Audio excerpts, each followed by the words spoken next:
ॐ नमस्ते अस्तु भगवन् विश्वेश्वराय महादेवाय त्र्यम्बकाय त्रिपुरान्तकाय त्रिकालाग्निकालाय कालाग्निरुद्राय नीलकण्ठाय मृत्युञ्जयाय सर्वेश्वराय सदाशिवाय श्रीमन्महादेवाय नमः।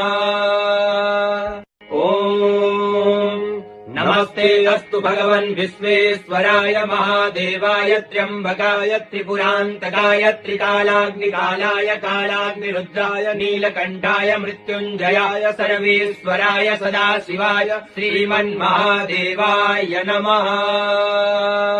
नमो हिरण्यवाहवे सेनान्ये दिशां च पतये नमो नमो वृक्षेभ्यो परिवेशेभ्यः पशूनां पतये नमो नमः सस्मिञ्जराय त्विषीमते पतीनां पतये नमो नमो बभ्रुषाय विव्याधिने नानां पतये नमो